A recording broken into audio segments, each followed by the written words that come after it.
প্রকৃতির এক অপূর্ব সৃষ্টি সেন্ট মার্টিন দ্বীপ। করোনা পরবর্তী সময়ে আবারও ৯ মাস বন্ধ থাকার পর এবার খুলছে পর্যটকদের জন্য। পরিবেশ উপদেষ্টা সৈয়দা রিজওয়ানা হাসান জানিয়েছেন, আগামী ১ নভেম্বর থেকে পর্যটকরা যেতে পারবেন সেন্ট মার্টিন দ্বীপে। এই ঘোষণা এসেছে ১৯ অক্টোবর সচিবালয়ে এক সংবাদ ব্রিফিংয়ে। তবে সেন্ট মার্টিনে রাত যাপন করা যাবে কি না তা এখনও সিদ্ধান্ত হয়নি। এ বিষয়ে পর্যটন মন্ত্রণালয়ের সঙ্গে আলোচনা চলছে বলে জানান তিনি।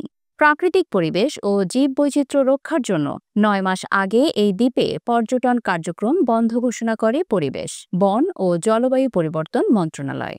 এই দীর্ঘ বিরতির পর পর্যটকদের জন্য আবারও খুলে দেওয়া হচ্ছে দেশের একমাত্র প্রবাল দ্বীপ। তবে পরিবেশের প্রতি দায়িত্বশীল আচরণ না করলে ভবিষ্যতে আরও কড়াকড়ি আসতে পারে। সুতরাং যারা সেন্ট মার্টিন যাওয়ার প্রস্তুতি নিচ্ছেন, মনে রাখবেন, শুধু ভ্রমণ নয়, প্রাকৃতিক সৌন্দর্য রক্ষাও আমাদের দায়িত্ব।